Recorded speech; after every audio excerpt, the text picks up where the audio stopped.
बघूया. ज्या प्रकारे आपण बघतो की सुरत, मुंबई, पुणे या ठिकाणी आपण बघत असतो, तर नाशिक, अहिल्यानगर, पुन्हा छत्रपती संभाजीनगर या ठिकाणचे आपण हवामानाचा अंदाज हा बघत असतो. तर नाशिक जिल्ह्यामध्ये आपण नाशिक जिल्ह्याच्या हवामानाचा अंदाज हा बघणार आहोत सोमवारी 5 वाजेनंतरचा. तर आपण आता बघणार आहोत 6 वाजेनंतरचा हवामान अंदाज की कुठे कुठे आपल्याला पाऊस दिसू शकतो. तर तुम्ही नाशिकमध्ये बघू शकता, तर नाशिकमध्ये पूर्णतः कोरडं वातावरण आहे. पण घोटीकडे घोटी जर बघितली आपण, तर घोटीमध्ये ढगाळ वातावरण आहे. त्याचबरोबर पेठ या ठिकाणी सुद्धा पूर्णतः कोरडं वातावरण आहे. सटाणा या ठिकाणी सुद्धा कोरडं वातावरण आहे. मनमाड, त्याचबरोबर मालेगाव, साक्री, नवापूर या ठिकाणी सुद्धा जर बघितलं तर पूर्णतः कोरडं वातावरण आहे. त्याच प्रकारे जर आपण अजून नाशिक भागातील अजून इतर भागांमध्ये सुद्धा जर बघितलं, तर तुम्ही बघू शकता त्र्यंबक या ठिकाणी सुद्धा नॉर्मल असं ढगाळ वातावरण राहू शकतं. त्याचबरोबर पेठ आपण मागाशी बघितलंय पूर्णतः कोरडं आहे. दिंडोरी या ठिकाणी सुद्धा पूर्णतः आपल्याला कोरडं बघायला मिळतंय. सापुतारा या ठिकाणी सुद्धा पूर्णतः वातावरण हे कोरडं आहे. सिन्नर या भागामध्ये जरासं हलकस आभाळ राहू शकतं. त्याचबरोबर निफाड, चांदवड, मनमाड, येवला, तर येवला या ठिकाणी सुद्धा ढगाळ वातावरण हे राहू शकतं. आता निफाड तालुक्यातील काही गावं आपण बघूया. तर निफाड तालुक्यामध्ये कुठे कुठे वातावरण असू शकतं, तर उद्या सोमवार 8 जूनला 5 वाजेच्या नंतर 6 वाजेपर्यंतचं जर वातावरण जर बघितलं, तर पूर्णपणे कोरडं आहे. निफाडचा सुद्धा जो एरिया आहे, सायखेडे, भेंडाळी, त्याचबरोबर नैताळे, विंचूर, लासलगाव, ठीक आहे, हिरापूर, परसूल, धोडंबे, पिंपळगाव, बसवंत, जोपूर, मोहडी, दिंडोरी तर मागाशीच बघितलं आपण, ओझर, लाखलगाव, चिंचोली, ठीक आहे, कोणंबे, तर पिंपळे, शमशेरपूर या ठिकाणी नॉर्मल असं ढगाळ वातावरण हे आपल्याला बघायला मिळतंय. तर त्याचबरोबर संगमनेर या ठिकाणी सुद्धा जर बघितलं आपण, तर हलक्याशा मध्यम स्वरूपाचा पाऊस पडू शकतो किंवा ढगाळ वातावरण ही राहू शकतं. आपण हे बघितलंय. आता तळेगाव, दिघे, लोहारे हे सुद्धा जर बघितलं आपण, तर या ठिकाणी सुद्धा आपल्याला हे बघायला मिळते. साठ, कोतुळ, तर या ठिकाणी आपण जर बघितलं तर पूर्णतः नाशिक भाग हा पूर्णतः कोरडा आहे. त्याचबरोबर आता आपण बघणार आहोत अहिल्यानगर या भागात, अहिल्यानगर या भागातील काही गावं, काही ठिकाणी आपण बघणार आहोत. तर तुम्ही बघू शकता,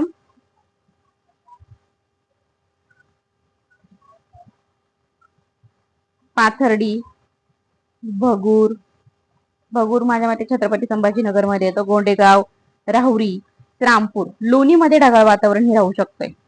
ही गोष्ट मात्र नक्की की लोणीमध्ये ढगाळ वातावरण राहू शकतं. कोपरगाव मध्ये ढगाळ वातावरण राहू शकतं. त्याचबरोबर वैजापूर हा याचा भाग आहे छत्रपती संभाजीनगरचा, पण तिथेही नॉर्मल असं ढगाळ वातावरण हे आपल्याला बघायला मिळतंय. तर अहिल्यानगर मधील अजून आपण बरीचशी गावं बघूया.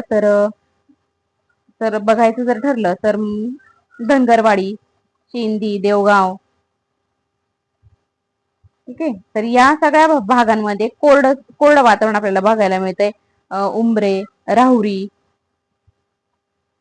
त्याचबरोबर मुसळवाडी, देवळाली, प्रवरा, कान्हेगाव, श्रीरामपूर, ब्राह्मणगाव, खोकर, टाकळी भान, कमलपूर, तर हा जो भाग आहे अहिल्यानगरचा, तर या भागामध्ये आपण बघितलंय, तर या भागामध्ये आपल्याला म्हणजे वातावरण जे आहे ते पूर्णतः कोरडं बघायला मिळते. पण अहिल्यानगरचा जो खालचा भाग आहे, तर वाकी, तर या ठिकाणी थोडस नॉर्मल असं ढगाळ वातावरण हे आपल्याला बघायला मिळतंय. तर अजून आपण बघणार आहोत छत्रपती संभाजीनगर मध्ये जर बघितलं तर वैजापूर, चाळीसगाव या ठिकाणी जर बघितलं आपण, तर पूर्णतः वातावरण हे कोरडं आहे. हे तुम्ही बघू शकता. तर छत्रपती संभाजीनगरचा जो काही भाग आहे तो पूर्णतः कोरडा आहे. कारण की सोमवारी 8 जूनला 6 वाजेच्या नंतर पाऊस हा नसणार आहे. तर आपण बघणार आहोत आता सात सात वाजेपर्यंतचा, आता 7 ते 8 पर्यंतचा बघणार आहोत. तर तुम्ही बघू शकता, हे बघा, येवल्यामध्ये सुद्धा ढगाळ वातावरण आहे. कोपरगाव मध्ये सुद्धा ढगाळ वातावरण आहे. लोणीमध्ये ढगाळ वातावरण आहे. संगमनेरमध्ये काही कोरडं ते काही ढगाळ वातावरण आहे. श्रामपूरमध्ये सुद्धा ढगाळ वातावरण आहे. गंगापूर या ठिकाणी सुद्धा ढगाळ वातावरण आहे. म्हणजे 5 ते 6 वाजेपर्यंत पाऊस नव्हता, पण आता मात्र आपल्याला इथे पाऊस दाखवला जातोय. श्रामपूरमध्ये सुद्धा ढगाळ वातावरण हे दाखवलं जातंय. तर पुण्याचा जो भाग आहे पुणे, तर पुण्यामध्ये चाकण, जुन्नर, शिरूर, तर या ठिकाणी सुद्धा आपण बघू शकतो की 8 वाजता कुठे कुठे पाऊस आहे. तर पुण्यामध्ये पूर्णतः कोरडं आहे. तर त्याचबरोबर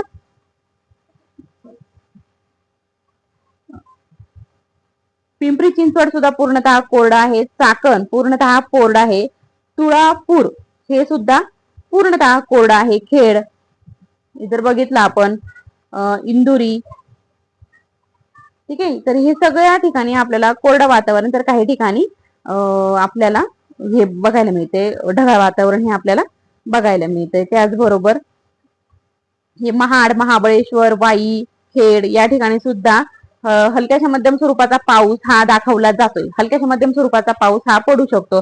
महाडमध्ये पडू शकतो. दापोली, जयगड, चिपळूण या ठिकाणी हलक्याशा मध्यम स्वरूपाचा पाऊस हा आपल्याला इथे दाखवला जातोय. आता मुंबईमध्ये तर जर बघितलं तर मुंबईमध्ये पूर्णतः कोरडं वातावरण आहे.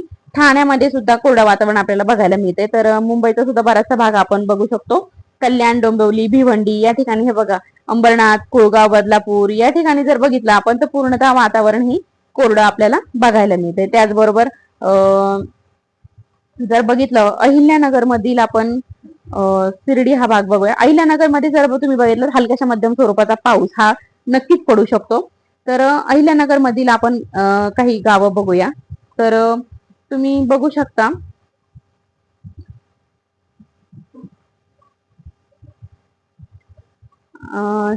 आपण शिर्डी बघणार होतो. तर शिर्डी बघूया आपण की शिर्डीमध्ये किती पाऊस दाखवतोय आपल्याला. तर तुम्ही बघू शकता, माडी, पाथडी, माका, मिरी, तर या ठिकाणी आपल्याला ढगाळ वातावरण हे बघायला मिळतंय. पण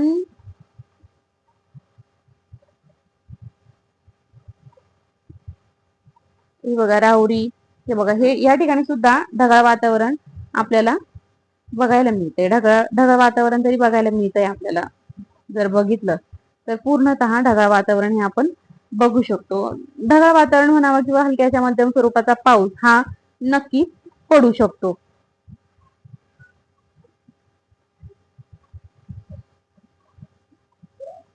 तर पंढरपूर या ठिकाणी सुद्धा जर आपण बघितलं तर आपल्याला ढगाळ वातावरण बघायला मिळतंय पंढरपूरमध्ये सुद्धा.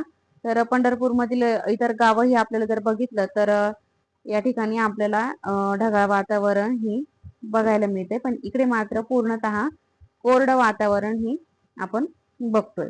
तर मित्रांनो, अशा प्रकारे आपण बघितलंय की या प्रकारे सोमवारचे 8 जूनचे 6 वाजेनंतरचे आणि 8 वाजेपर्यंतचे हवामान किंवा पाऊस अशा प्रकारे राहू शकतो. अशा प्रकारे वातावरण हे असू शकतं.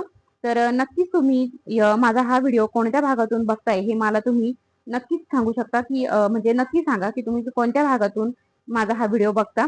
आणि जर तुम्ही माझ्या चॅनलवरती नवीन असाल तर नक्कीच माझ्या चॅनलला सबस्क्राईब करा. मी तुमच्यासाठी रोजचा हवामानाचा अंदाज हा नक्कीच घेऊन येईल, की जेणेकरून तुम्हाला त्याची मदत होत जाईल आणि शेतकरी मित्रांना सुद्धा माझ्या या व्हिडिओची नक्कीच मदत होऊ शकते आणि त्यांना त्याचा फायदाही होऊ शकतो. तर मित्रांनो, अशा प्रकारे आज आपण आजच्या व्हिडिओमध्ये बघितलंय. उद्याच्या व्हिडिओमध्ये मंगळवारचे 9 जूनचे हवामानाचा जो अंदाज आहे तो आपण उद्याच्या व्हिडिओमध्ये नक्कीच बघणार आहोत. तोपर्यंत जर तुम्ही नवीन असाल तर नक्कीच चॅनलला सबस्क्राईब करा. धन्यवाद.